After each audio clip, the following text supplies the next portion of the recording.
Hey guys, thank you very much for joining another Skillbridge, right, on this beautiful Wednesday.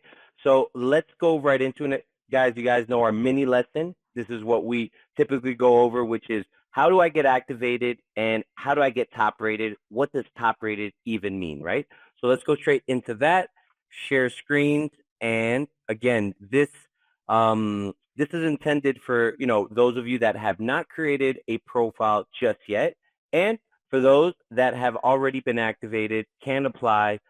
Typical question comes up, hey, Danny, how do I apply in the marketplace? So the quick answer would be you need a top-rated badge. So top-rated badge would be these badges right here. Tiana, we have Maria with a top-rated plus. We have Rochelle with the top-rated. We have Hassan with a top-rated. Okay, awesome. We have a few individuals. Daniel just recently did his new video, so I know he should also be given that top rated in a second. Just want to verify. Yep, he did do a new video. Awesome. So, what do you need to get activated, right? So, before we even speak about top rated, how can I apply?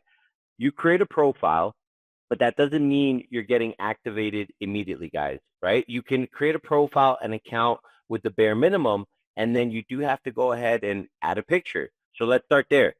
Adding a picture. The more professional the picture, the better, right? So make sure that, if it's a headshot, even better. Amoya doesn't have a headshot, but still, she's out and about. And, I got to zoom in.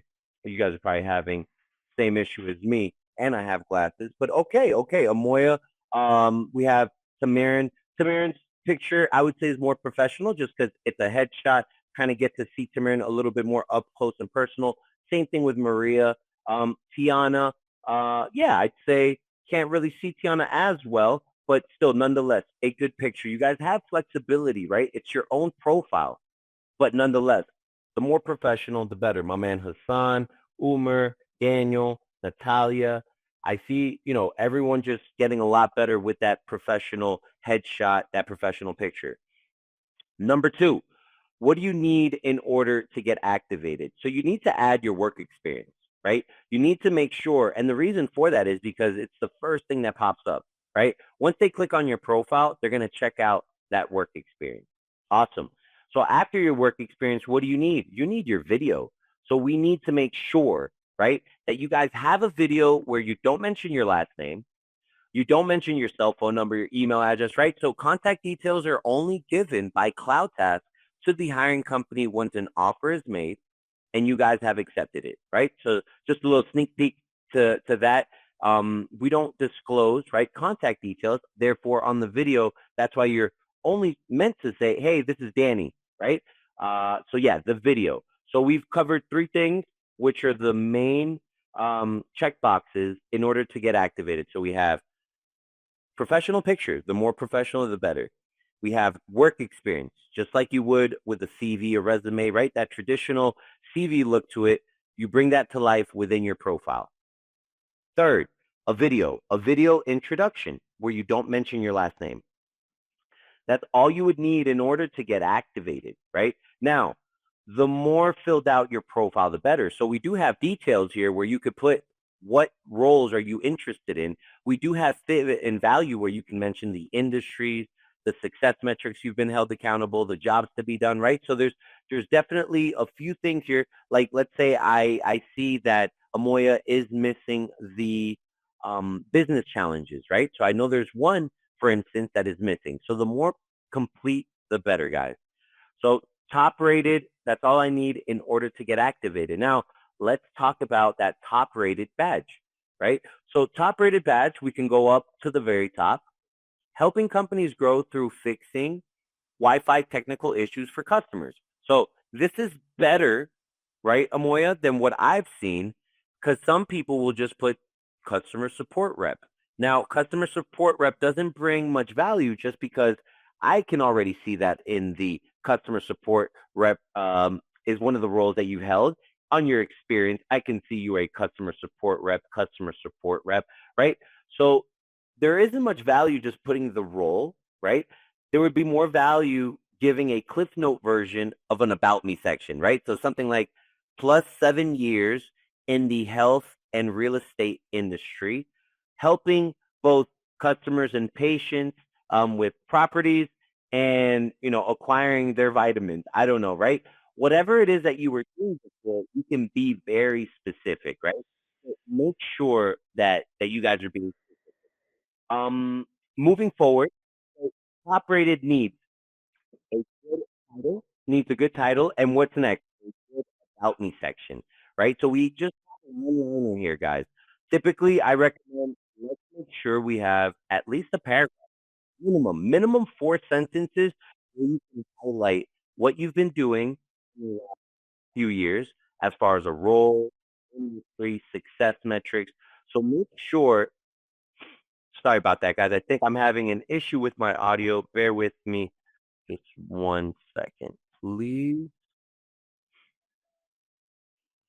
All right. I think that was it. All right, cool. Now, so within the about me section, again, a paragraph is the bare minimum. I've seen people go 2 paragraphs, three. Now, five, it's kind of like an essay, right? So it might feel too chat GPT or AI generated, but yes, definitely make sure that the title and the about me section is specific, right? It's very specific and it tells a little bit of a story. So, Amoya, I like the fact, again, that it says helping companies grow through Wi Fi technical issues for their customers. Now, I feel there could be some numbers there, a success story, right? I'm under the impression that Wi Fi means that you were within the um, internet service provider, right? ISPs, VoIP services, right? Telecommunications. So make sure you mention the industries in that title. Make sure you guys have at least a paragraph if you're looking forward to that top rated badge, right? Now let's move on to the work experience.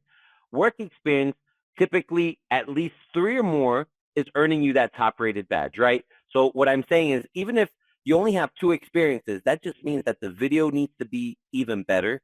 The about me section and the title need to be even more specific. So not stating that, it's very if you don't have 3 work experiences, you'll never have the top rated badge. No, you just need to work harder on all the other pieces of your profile, right? So within the work experience, some of you guys, let's see if we can find a good example. Tamarin, you don't have a top rated badge yet. So okay, not the end of the world, but switchboard, account management, technical issues, trading platforms. So I like the fact that this is specific because I don't even know what MT4 is, but someone that's looking for a support specialist might, right? So this is well done, but switchboard, maintain high. It should be more of a story behind it, right? It should mention, I led a team of 5 individuals on a customer success campaign where I was overseeing, again, if that was a management experience. So be specific, guys. Mention the tools that you guys were using. But again, yeah, if you list it off at the end of the day, it's not the end of the world. When you just literally just put 1 sentence, doesn't look that good, right? But we can check out maybe someone else that doesn't have a top rated badge and see what things to stay away from as far as work experience, right? So we just have one right now, but this Selena actually placed a good readout, right? Loan sales specialist that helps with online over phone loan. Love it, love it. All right, guys. So in order to get that top rated badge, the more professional your picture, the better, we can say. The more specific your title is and impacting it is, you'll be closer to that top rated badge. Your about me section should at least have a paragraph. Paragraph's 4 sentences. That's not that bad. Your work experience needs to be very specific. Don't be shy. Mention what tools, what type of success metrics you were held accountable or you actually achieved, right? So be it's okay to mention that on the captions of your work experience, right? And then finally moving forward to your video, right? Probably one of the most important ones. And the reason for that is you're able to express yourself some more naturally than others, of course, because sometimes we get a little nervous. That just means we got to redo it once, twice, 3 times, maybe 4 times, right? But what I'm saying is with the video, we're looking for remote work. We're able to give that personable side, right, across the board. We're able to express our English level, our business acumen, our senior or junior level, right? So the video is that deal breaker, right? Definitely. So keep that in mind, guys. Real quick with Selena, I believe I already reached out to Selena as well. She's already activated, right, guys? Because I can't. We're not going to not activate you because your video's not flipped to a horizontal format, right? But does it look better? 150%, right? So you get your head and shoulders in place. Your arms are kind of already in place in case you need to do some light hand movements within the video. But at the end of the day, we recommend horizontal. So let's flip that video. Most of our cameras on our phones have a better resolution than our webcams. That's fine. Let's just flip it around. Now, we highly recommend that the video should be 60 seconds to 2 minutes tops. Today, I saw an 8-minute video. I did it, and I only listened to the first 6 or 5 minutes, to be honest. So you could just imagine that hiring companies will listen to the first 60 seconds. So 60 seconds to 2 minutes is what we recommend. If you go over, not the end of the world. 3 minutes, not the end of the world. You're at that 5-minute mark. I highly recommend you reevaluate and you see if you're missing anything crucial within those first 3 minutes, so you can kind of bring it back, and make sure you mention what industries you've worked in, those success stories, those KPIs, everything that a hiring leader is looking for, right? So let's see. What else can I tell you about the top rated badge? So besides it allowing you to apply directly, right? Allowing you to apply instead of a company saying, hey, I like Helena's profile. She's been in the healthcare industry. I'm going to book an interview. You can go ahead and hunt, right? So that's very important. So you guys should always be striving for that top rated badge. If you've worked on your video, like Daniel, as I mentioned before, reach out to us, right? So we can make sure we go to your profile, we check it out. Hey, indeed, it is now a top rated profile. Let's check it off. And now you'll have that top rated badge, guys. So make sure you do that. Without having to go, deep diving into Selena's video, I would recommend something more. You need to rehearse.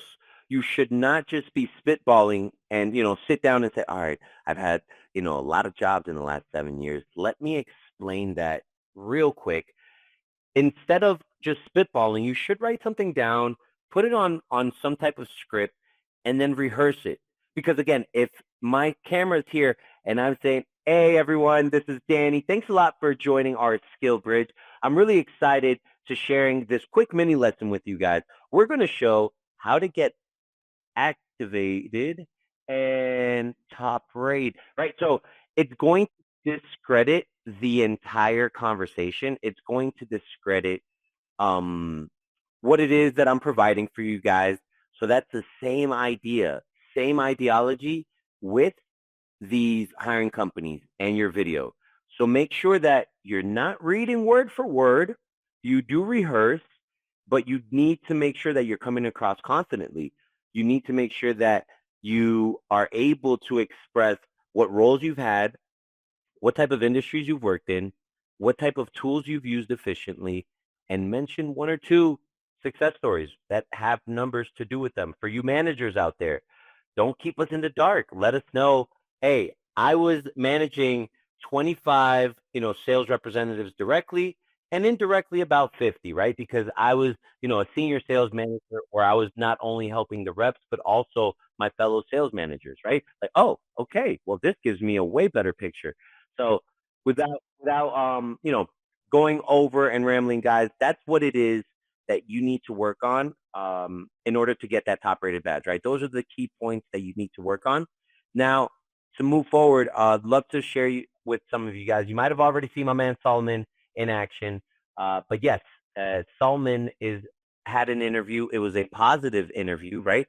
And I would like to share that with you guys so we can replicate, right? It's not that we necessarily are going to say everything word for word, but the idea behind a great interview is let's check off what he was doing correctly so I can also emulate that.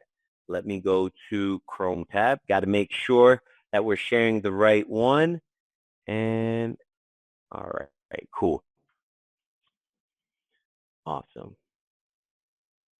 So I'm going to quickly hit play, and I'll make quick, parentheses, pauses when there's a bit of a dead air, and I'll explain, what are some do's and don'ts, right? And we will go over those after this success story, but those do's and don'ts do fall in here. So let's check it out.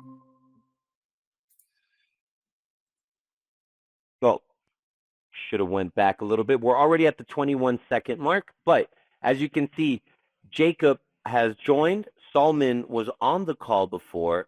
So as you guys know, if you have an interview, make sure you guys get there early. How's it going? Hey, Jacob. How are you? Doing good. How you doing? Doing good, man. Good. I think Jonas will be doing this here in just a second. I think he's back to back right now, so I'll give him just a couple minutes to hop in, and then we can do some more formal introductions, just so that you don't have to repeat yourself or anything like that. Cool. Sounds good. No problem, man. Awesome. Did you have a good weekend? Yeah, man. It's always too short, isn't it? Yeah, very much so. It was nice out this weekend too. So Yeah. Where are you based out of? Indianapolis. Oh, cool, man. Nice. It's all right. What about you? A big Colts fan or a Pacers fan? So I don't watch much basketball, but I do root for the Pacers. And then for football, I'm a Pittsburgh Steelers fan. But I appreciate the Colts. They're having a good year and all that stuff. So when you're there early and there's multiple people coming on an interview, not bad. My man is handling the crowd pretty well. Indianapolis, he understands that, hey, you might be a Colts fan. So again, handling the room pretty well. And now Jonas joins at minute 27. 47. There we go. Hey, Jonas. How are you? Good. I'm extremely sorry. It seems like I ended up, as you, Jacob, in a HubSpot hole. Happens to the best of us. That's okay. No problem. I was Appreciate telling you him- guys joining me today. I was telling Salman that we'd hang off on the formal introductions until you were here, just so we didn't have to repeat each other, but for ourselves. But yeah, my name's Jacob. It's great to meet you. I oversee the AE team here, and I wear a few other hats too, so I'm pretty integrated into the work life of Flash Intel, if you will. So it's great to meet you. And then we have Jonas here, and I'll let him run through a quick intro of himself as well. Yep. I'm Jonas. I'm the VP of revenue. So I'm trying to have control over most things that bring some income to the company. Where CSM, of course, is one important part to retain and keep customers happy and do some upsell, right? Absolutely. Appreciate the intros. So I'm Salman. I'm a customer success manager. Got about 5 years experience in SaaS as a CSM. And prior to that, I spent about 3 years as an SDR, business development rep, working in SaaS sales in San Francisco. So I got kind of a hybrid background between sales and post sales as well. Walk me through a little bit of that, just real quick while we're talking about it. Salman, what software were you selling as a CSM or as a BDR? Sure. So as a BDR, I started out at a small startup called Building Connected. It was construction-focused software. They were eventually acquired by Autodesk. I then moved into an SDR role at On24. They are a webinar marketing platform. So we were highly focused on selling to marketers and training departments who were building and enable departments that were building out training materials for their internal teams. And that was actually where I got my first exposure to account management. The account rep that I was working with was focused on working with existing customers to find new business units. So I spent about 6 months of my time there really focused on existing customers. And that was my first exposure to the account management, customer success side of things. Really enjoyed that. I then moved on to another SDR role at Schedulo. This was pre-pandemic, and then I was moving out of the Bay Area, and they were not going to accommodate remote work, so that's why I left that role. And then I started in customer success in January of 2020 and have been in customer success since then. So not sure if you have my resume, but I spent about 3 years at My Do Good, which was a platform where we facilitated sales meetings. All right, so I'll just make a quick parentheses there. Probably move so my man Solomon could be out of that frame. So what I really love about it is they don't really have to ask what was that company? What was it? What were they doing? Was it this? Was it that? Right. So he's mentioning the name of the company, the industry or vertical that it's in. He's mentioning exactly what his responsibilities were. He's mentioning where he's had exposure as an account manager, SDR, right? So that was done very well.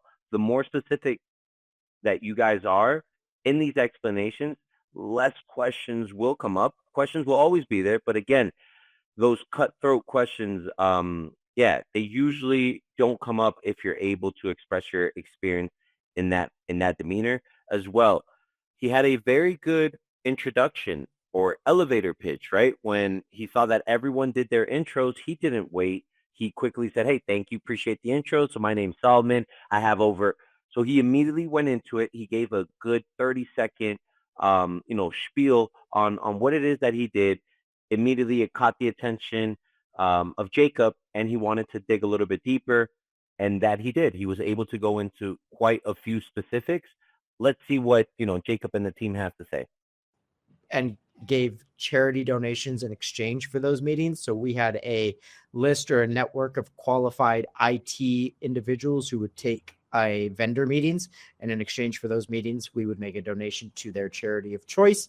And then after that, I spent a year and a half at Commvault, big data backup and security company. Was there for a year and a half, managed enterprise customers, mid-market. SMB was largely covered by our digital team. So I was largely focused on mid-market and enterprise, had a $7 million portfolio, hit 110% of quota retention quarter over quarter there. And then most recently, I moved over to an independent contractor position at 80/20 REI. They're a real estate data focused company. And so now I'm looking for my next role, and CloudTask reached out about this opportunity, and that's how we got here. Awesome. Okay. I appreciate that. Real quick, I'm just going to send our meeting bot. I was about to tell my meeting bot something, and then it wasn't here. So I'm just going to send it in here real quick because I just noticed that. It's the new form of taking notes. Yeah, no, 100%. Yeah. I know you obviously haven't I've seen our system, but part of our system is our meeting bot. So we have a meeting bot that's integrated into our sales system. So I can come in later and talk to it and have it do all kinds of crazy cool stuff.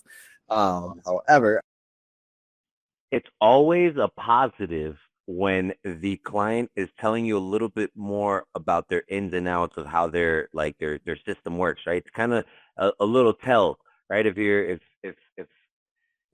have that poker face on, but if a company is already giving you like the inside scoop on, oh, actually, yeah, our platform does X, Y, Z, and they're excited. They're excited from what they're hearing on the other end. If not, the interview would be cutting a lot shorter, and they wouldn't really be expressing, what it is that makes them unique and different, right?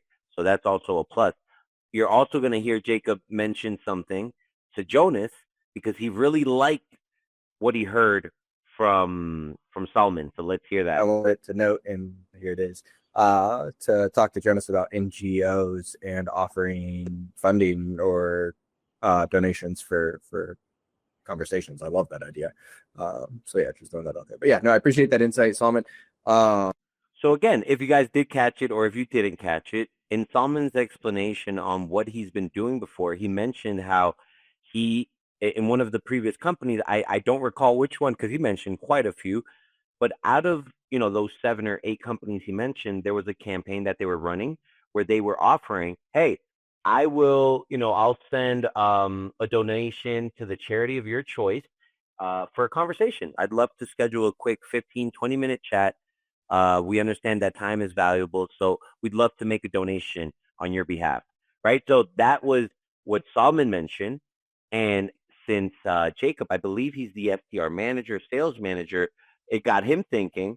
So again, what that allowed is, oh, this guy has had some interesting campaigns in his previous experience. He could already come here and kind of teach us or show us or bring new campaigns that can potentially help him convert even more, right?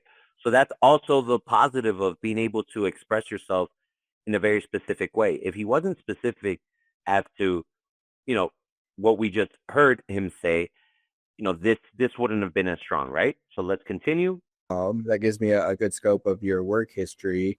And then how'd you meet CloudTask? What brought you to these guys, and how'd you start working with them?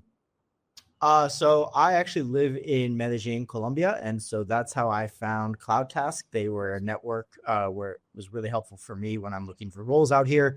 Obviously, with the work from anywhere trend now, it's helpful to have agencies like this. So that's how I found CloudTask. I found Dave on LinkedIn. I found Amir on LinkedIn, and have just been following those guys closely. I made my profile probably over a year ago. And then I've just been keeping track of them since then. I was previously employed, so I wasn't actively interviewing, but now looking to get back into the swing of things. And so this was the first conversation that CloudTask has kind of set up for me. Awesome. I love that. And then walk me through a little bit about what you know about us, just kind of in your pre-interview research. Yeah, so what I know about Flash Labs so far is you guys have two main products, it seems, to be Flash Rev and Flash AI. First, I want to make sure I'm on the right page with both of those. Those are kind of the primary targets. So in terms of Flash Rev, my understanding so far is it operates pretty similarly to how 6sense operate. It provides buyer data and sales intent data for sales team to use and how to target individuals. And then you have Flash AI, which is agentic AI basically to do the outreach. That's kind of my understanding. Yeah. Holistically, yeah. When we put it really simple, you could think, are you familiar with Clay?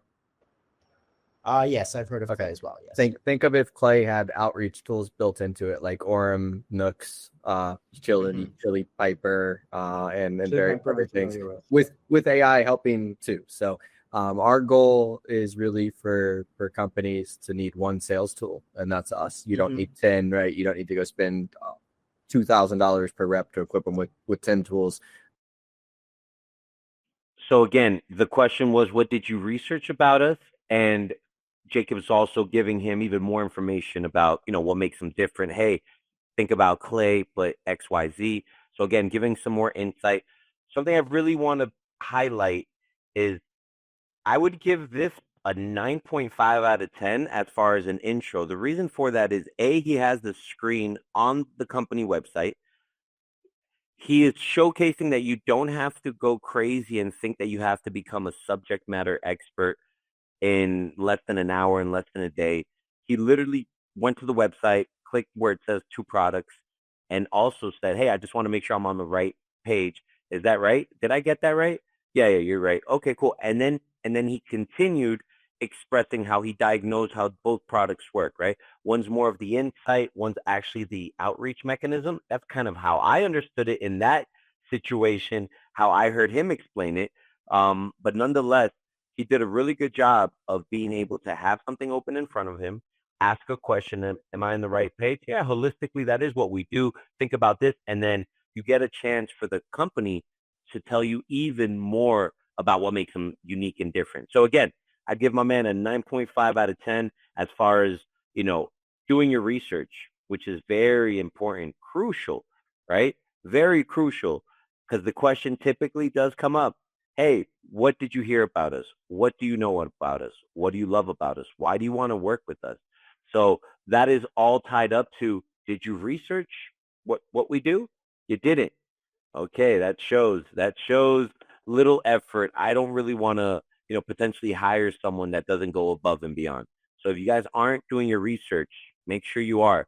You don't have to become a subject matter expert like my man Solomon just showed you, but you do need to go to the website, check out a YouTube video, check out and see what products and services they have. Do you have 17 or they have 2? That'll always help. All right, let's finalize the video and we'll continue. We're the solution for that. So really sophisticated platform, dude. It's a fun thing to sell. It's a fun company to be a part of. And that being said, we want to make sure we're keeping our customers happy, which is where you come into play. So walk me through, you had mentioned obviously some BDR work, and that BDR work is actually interesting to me, being that we sell a marketing and sales tool.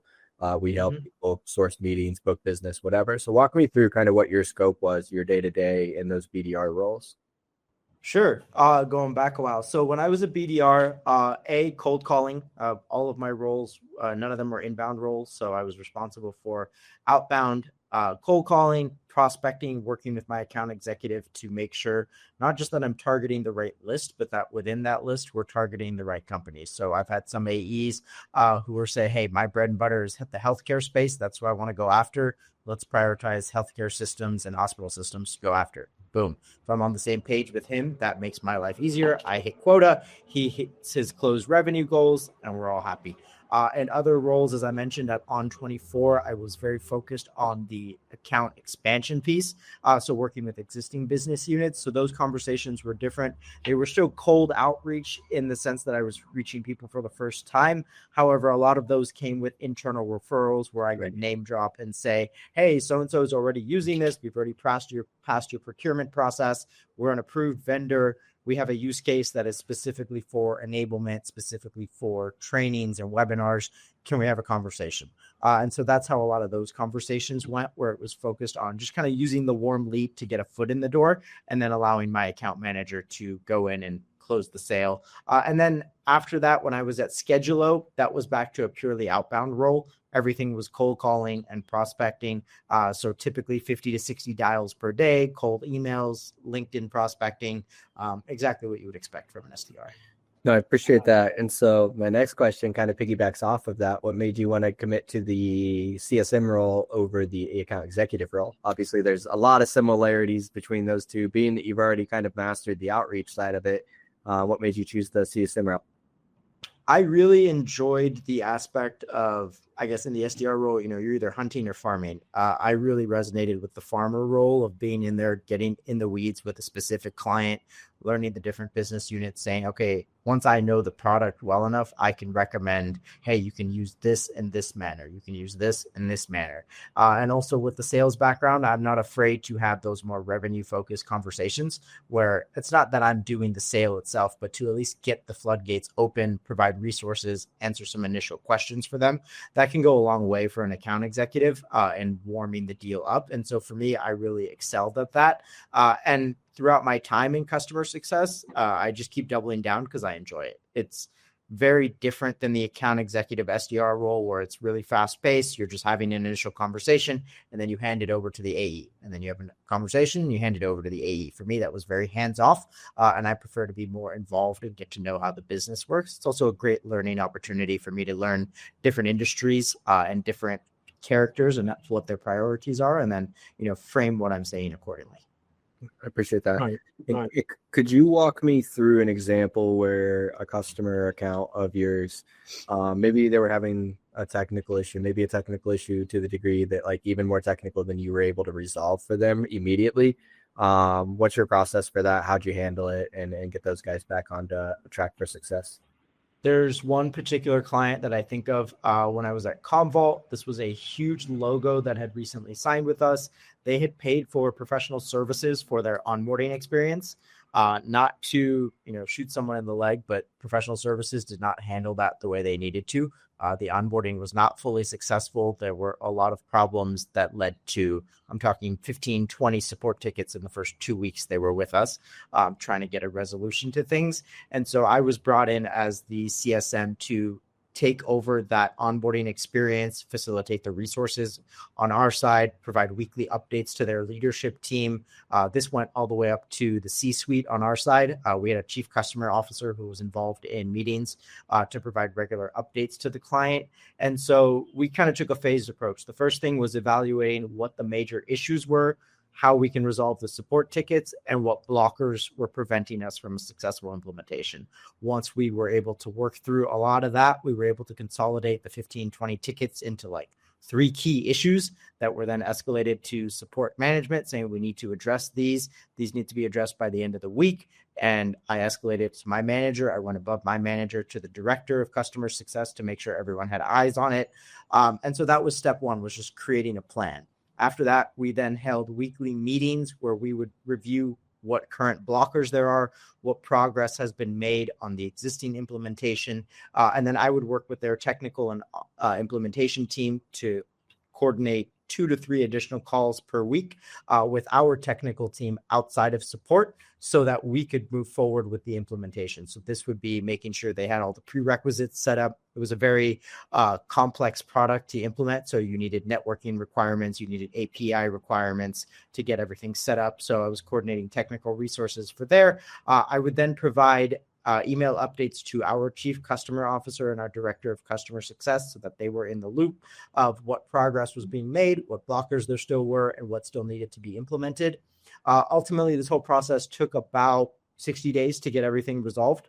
With weekly meetings, we were able to successfully get everything implemented and tested. That was the big thing, is besides the implementation, we had to go through a testing phase to make sure everything worked. This was a huge logo. It was a key priority for us. And so we were able to do all that. This was all technically outside of the scope of what I was supposed to do as a CSM, because I'm largely responsible for just monthly engagement calls or quarterly engagement calls, and then driving new opportunities. But in terms of working in the weeds with them through the implementation, this was an extra responsibility because it did not go well with professional services. And so our company felt, hey, the CSM can lead this and try to right the ship here. And I was able to do that. So that was a big accomplishment for me. Huge logo. I wish I could tell you. I know you guys would recognize it, but got to stay quiet. No, I appreciate that insight. And Jonas, before I pass it over. All right. So before he passes it on to Jonas, but it's pretty much, going positive.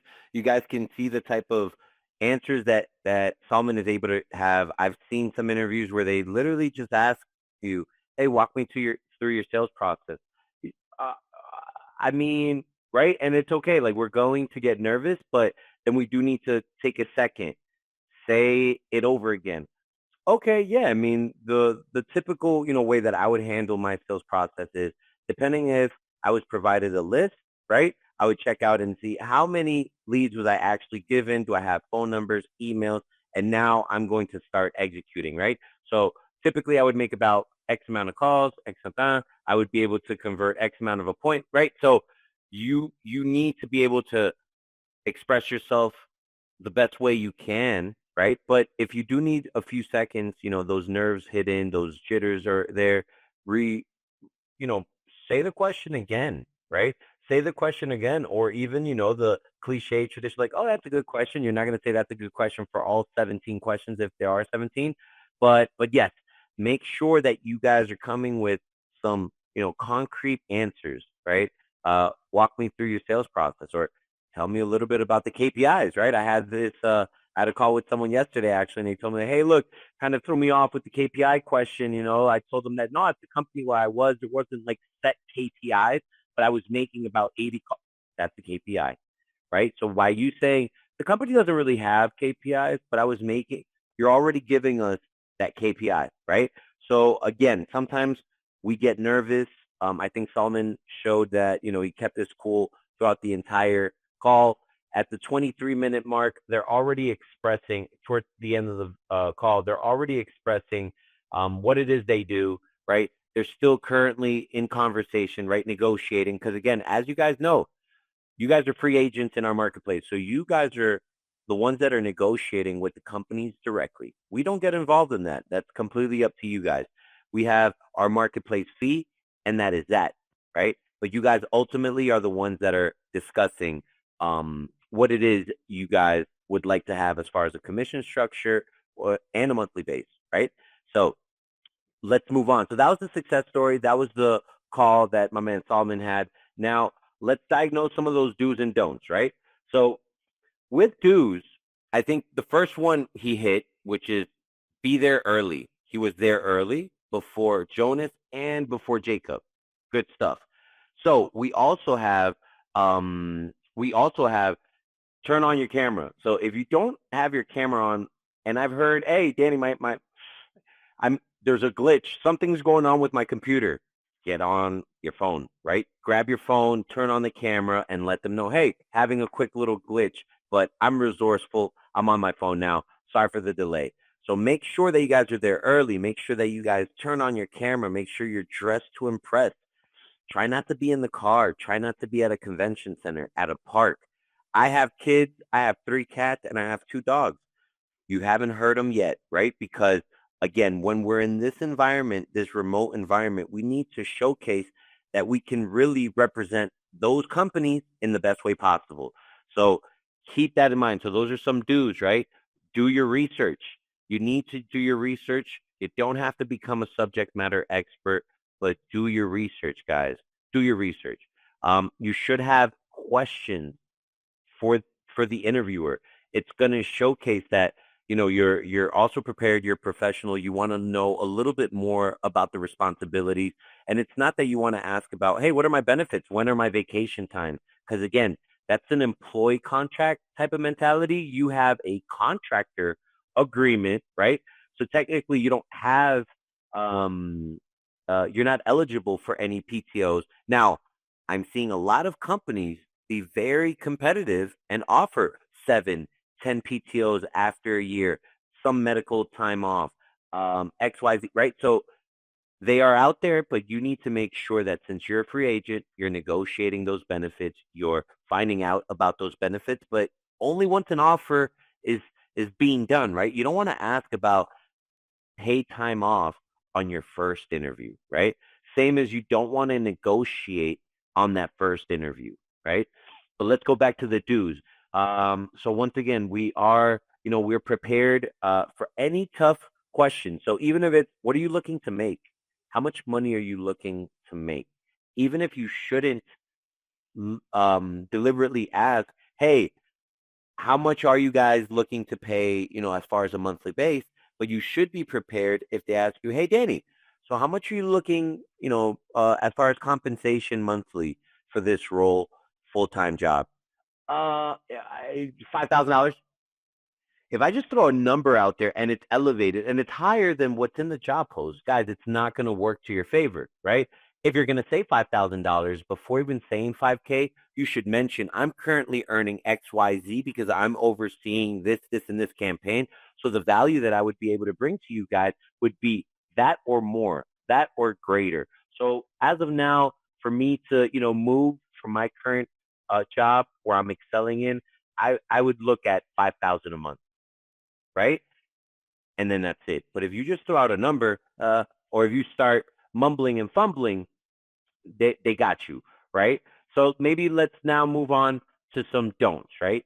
Some don'ts. Mentioned already, don't negotiate salary on that first interview. Make sure that you get invited to a second or a third or a final interview, and then you could definitely bring that up. What does the commission structure look like? What's a better question to ask on that first interview? Hey, who is your ideal customer profile? Out of the 4 products that I saw on your website, which one are you guys focusing on mainly for 2026? Notice that you guys don't have a chat tool. I've used a chat tool in the past, and it's great to convert prospects, and it's great to have some great customer satisfaction for customers. So why don't you guys have a chat tool as of now? So there's better questions that you can ask that show your curiosity, that show that you have experience in the role, that you're going to come to this role and actually help and maybe even be a bit of a consultant instead of an entry level representative where they're just sitting down waiting for my training, and I just want to hear what you have to say, and I'm just going to do it, and that's it, right? That's really what's differentiating you guys. And again, some don'ts. Don't reschedule an interview an hour before the interview. If it's an emergency, you just fell, you got in a car accident, your kids have to be taken to the hospital, your parents, whatever the emergency is, you can gauge the level of it. But again, if you need to reschedule minutes before, it should be an emergency, or I've rarely seen someone reschedule. No shows. There should never be a no-show because you can always send a message. But hey, I know there's situations. I know, hopefully everyone from our community and everyone in general in Jamaica, I know we're hit hard in a hurricane. So power is out. That is understandable, right? Hurricane, there's something, crazy that went on. That's something we cannot control. That's completely understandable, but that's going to come out in the news. We're going to know about it, right? Some of you guys are literally not checking your calendars, which is something you should be doing, right? If you guys are in this remote space, make sure you guys are clicking on those digital calendars and you guys are accepting. Not only does that let me know that you have accepted it, right? I won't have to follow up with you over and over again. And again, if you have it on your calendar, it's going to show up as that time slot has been taken. So that's also some good feedback for some of you guys. Make sure you're accepting those invites. What else can I tell you guys? Because yeah, we're going to be getting to our QA session. So if you guys have questions, feel free to jot them down. If not, I'm going to explain a few more things in the meantime before we close it off. But yes, don't reschedule. Don't have a no-show. If it's an emergency, reach out to the team. Arturo, Blue, they are also, in the trenches, booking these interviews with you guys. We want to make sure we make you look good. But if you ghost us and you had an interview and you accepted it, we can't lie to the client, right? So I literally will let the client know, I have no idea what happened to Jennifer. I hope she's okay. I'll be reaching out to her and I'll give you an update to her reason as to why she did not show up or as to the reason why she needs to reschedule, right? We are just the messengers. Make sure we could get your message across the board quicker than later, all right? Do's and don'ts. There's a lot more do's and don'ts, guys. Work on your profiles. If you want to apply, you don't want to be reactive. You want to be proactive. Make sure you guys are working on your profiles. You're striving for that top rated or top rated plus badge. We're going to be able to activate you guys in the sense of enable you guys to be able to apply directly. And that's really where it's at. Finally, just to finalize, if you guys want to make some more passive money, not sure if everyone's aware of our affiliate program, right? So if you guys are interested, you guys could refer people to the marketplace. As soon as they create a profile and get hired, you get paid out $100, right? So again, even if your English level is not there, your experience isn't there, but you have people in your community that are, you could also be earning $100, as I mentioned. All right, guys. So thank you very much for joining. Once again, we'll be here next Wednesday, so stay tuned. And until next time, guys, have a great rest of the week.